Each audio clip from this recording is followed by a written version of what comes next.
이른바 채널A 강요미수 사건 당시 SNS에 허위 사실을 유포한 혐의로 기소된 최강욱 더불어민주당 의원이 1심에서 무죄를 선고받았습니다. 재판부는 허위 사실을 인정하더라도 비방할 목적은 없었던 것으로 판단된다면서 이 전 기자가 명예훼손을 자초한 여지도 있다고 꼬집었습니다. 홍민기 기자입니다.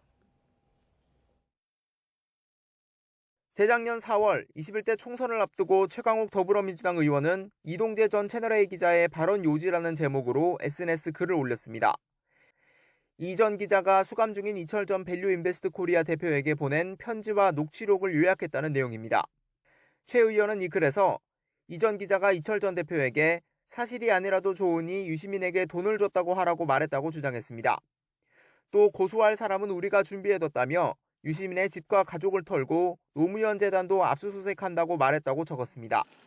이른바 검언유착 의혹 보도와 관련해 근거로 제시한 주장인데 이후 시민단체는 공개된 녹취록에 이런 내용이 없다며 최 의원을 검찰에 고발했습니다.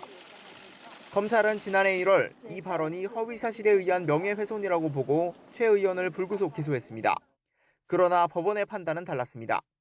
1심 재판부는 해당 게시글을 허위 사실이라고 인정하면서도 언론과 검찰의 관계 등 공적인 관심사에 관한 내용이라고 지적했습니다. 대법원 판례에 따라 공적인 관심사에 관한 발언은 비방할 목적이 인정되지 않는 만큼 무죄로 판단했습니다. 특히 재판부는 실제 이 전 기자가 보낸 편지 내용을 보면 검찰과 연결돼 부당한 취재를 했다고 의심할 수 있는 만큼 명예훼손을 당할 위험을 자초했다고도 지적했습니다. 다만 검찰의 이른바 고발 사주에 의한 공소권 남용이라는 최 의원 주장은 받아들이지 않았습니다. 그런 불법적인 취재 그리고 검찰과 언론의 결탁 이런 거에 대해서 경종을 울리는 판결이 되었으면 하는 생각이고요.